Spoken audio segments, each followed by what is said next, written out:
اعترافات من، زنی که 13 مرد رو تیغ زد و ناپدید شد.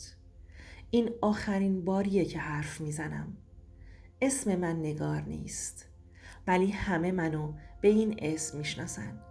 بعضیا میگن روانیم، بعضیا میگن نابغم، ولی من یه دختر معمولی بودم. معمولی تا وقتی که تصمیم گرفتم بازی کنم، نه بازی داده بشم. 13 مرد، 13 اسم، 13 زندگی که با یه لبخند ازشون گرفتم. و حالا بعد از سالها فرار، این صدای منه. صدای زنی که هیچی واسه از دست دادن نداره. گوش کن، شاید تو قربانی 14می. امشب برای اولین بار حقیقتی رو میخوام بگم. من مهسا رضاییم، متولد 1373، بزرگ شده یه خونه بی صدا. من تو یه خانواده‌ای بزرگ شدم که پدرم همیشه میگفت زن خوب زنیه که دیده نشه، باید فقط گوش کنه. مرد نون میاره و زن ساکت میمونه.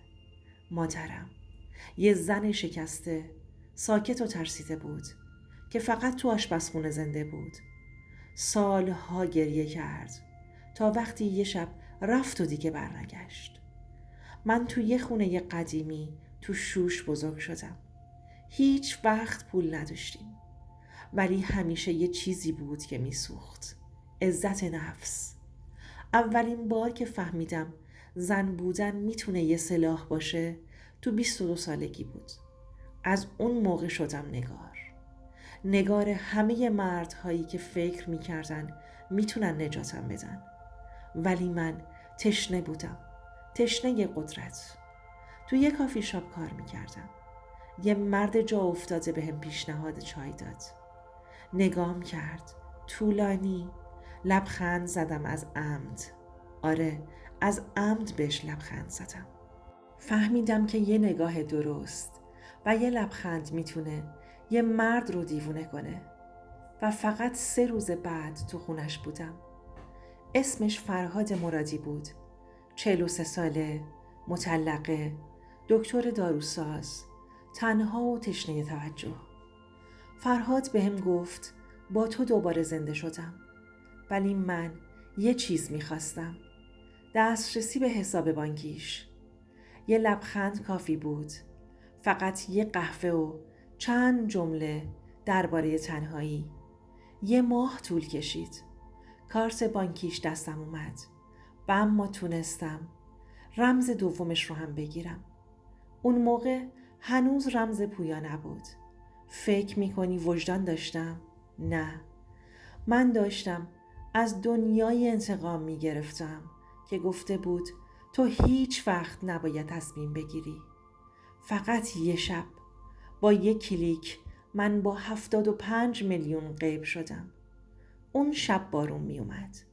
ایستادم زیر بارون و با خودم گفتم دیگه قرار نیست قربانی باشی مهسا. تو حالا شکارچی شدی. بعد از فرهاد همه چی آسون تر شد. انگار قفل مغز مردها رو پیدا کرده بودم. بعضی ها دنبال عشق بودن، بعضی ها دنبال دلسوزی. من برای هر کدوم نقاب جدیدی شدم. بعد از فرهاد نوبت سعید آقازاده بود. اون دومین هدفم بود. 35 ساله، وارد کننده قطعات خودرو، مجرد، عاشق سفر. اونقدر خودشیفته بود که حتی نمیفهمید من دارم باهاش چی کار میکنم. میگفت دختری مثل تو نباید کار کنه. من همه چیو میدم، فقط کنارم بمون. 3 ماه باهاش بودم. باهاش سفر رفتم: کیش، شمال، ترکیه. تو همین 3 ماه با جعل امضاش یه سند وکالت ازش گرفتم و یه ماشین به نام خودم زدم. بیشتر چک پولاشو به نام خودم می زدم. باهاش عشق بازی می کردم. اشک می ریختم براش. ولی اون هیچی نمی فهمید. چون عاشق بود و وقتی چک نقد شد محو شدم. یه پیامک خداحافظی گذاشتم: دوست داشتم اما دیگه باید برم. مرد سوم مازیار فلاحی بود. نه اون خواننده ها، نه. یه مهندس معمار که عاشق شعر بود. یه آدم منزوی. از اون مردهایی که وقتی لبخند میزنی فکر میکنن تقدیرشونه. منم دیدم اینجوریه. براش شعر نوشتم. مازیار به من گفت میخوام باهات یه کتاب بنویسم. گفتم باشه، ولی اول باید یه لپتاپ خوب بخرم. خرید، فرستاد، حتی نپرسید کجام، چون فکر میکرد عشق یعنی اعتماد بیچون و چرا. منم یه روز براش یه شعر نوشتم که همش دروغ بود، ولی نوشتم اگه عاشق منی همه چی رو بسوزون و دنبالم نباش. و از زندگیش محو شدم. اونم سوزوند، حتی عقلشو. این بازی هر بار بزرگتر می شد. حالا برای خودم یه لیست داشتم. اسامی، ارقام، شهرها، تهران، مشهد، کیش، حتی ارومیه. من نگار بودم. همیشه 2 شماره داشتم. 3 خط واتساپ، یه چهره جدید و یه داستان تازه. هر بار با یه اسم جدید و یه ظاهر جدید و یه داستان جدید وارد زندگی یه نفر می شدم. سال 1401 بود. من 12 مرد رو تیغ زده بودم. جمعاً شده بود 1 میلیارد تومان که گرفته بودم بدون اینکه یه سیلی بخورم ازشون. ولی حس می کردم یه چیزی داره تغییر میکنه. دیگه تو آینه خودمو نمیشناختم. هر نقشی که بازی می کردم یه تیکه از وجودم رو با خودش می برد. مرد 13 فرق داشت. اسمش کامران توکلی بود. سکوتش عجیب بود. ساکت، دقیق و باهوشتر از همه قبلیا. زیادی دقیق نگاه می کرد. اون آدم ساده‌ای نبود. پلیس هم نبود. ولی انگار چیزی می دونست. توی اینستاگرام باهاش آشنا شدم. فقط 3 پست داشت، ولی حرف زدنش عجیب بود. یه جوری حرف میزد انگار منو از قبل میشناسه. وقتی براش نقشه میکشیدم حس کردم یه تله است. ولی دروغ هام انقدر حرفه‌ای شده بود که خودمم باورشون میکردم. یه شب گفت میدونی فرق تو با بقیه چیه؟ تو دنبال پول نیستی، دنبال سلطه‌ای. لرزیدم. بهم گفت من از نگاهت فهمیدم یه درد قدیمی تو چشماته. اون اولین کسی بود که منو واقعا دیده بود. اول با خودم فکر میکردم اینم مثل بقیه است، ولی نبود. بعد فکر میکردم عاشقش شدم، ولی اشتباه کردم. اون فقط یه سایه بود، یه سایه سیاه که منو تعقیب میکرد. یه شب کامران منو برد جایی تو شمال تهران، یه ویلای خالی. گفت اینجا واسه توه، اگه بخوای همیشه پیشم بمونی. وسوسه شدم. اون شب اولین بار بود که خوابم نبرد. انگار اون مرد داشت نقابمو میدید. یه هفته بعد وقتی خونه برگشتم یه بستر و پست برام آورد. توش یه چی بود، یه عکس من با فرهاد و سعید و مازیار. 3 مرد قربانی اول، همه کنار هم، فتوشاپ کرده و درست شده. زیرش نوشته بود نوبت منه که بازی رو تموم کنم نگار. اون لحظه فهمیدم دیگه راه برگشتی نیست. همه چی رو گذاشتم و فرار کردم.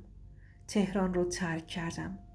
وقتی فهمیدم کی دنبالم بوده، خطم رو سوزوندم، اسم جدید گرفتم، حتی صورتم رو تغییر دادم. دیگه ارتباطم با کامران قطع شد.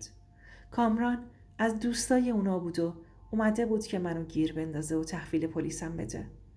برام نوشته بود وقتشه ببینی با آدما چی کار کردی و این تاوان داره. اما حالا چند سال گذشته، با پولایی که جمع کرده بودم الان توی کشور دیگم، تو خونه‌ای پر از سکوت، نه عشقی هست نه اعتمادی، با اسمی که واقعی نیست. حتی نمیدونم آینده‌ای دارم یا نه. اون مردا دیگه نمیتونن به کسی اعتماد کنن، چون بهشون یاد دادم که چطور باید شک کنن. اگه تا اینجای داستان با من اومدی، بدون که صدای من، صدای زنی که خودش رو دفن کرده، زیر دروغ هایی که ساخته بوده، یه چیزی رو بدون. بعضی زنها گریه نمی کنند. اونقدر زخم دیدن که ترجیح میدن بخندن و زخمی کنند.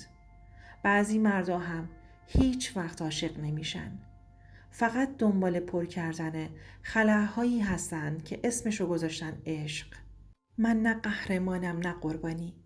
من فقط یه صدا بودم. صدای زنهایی که تو سکوت گریه کردن. من صدای زنهاییم که دنیا یادش رفته. بعضی زنها فریاد نمیزنن.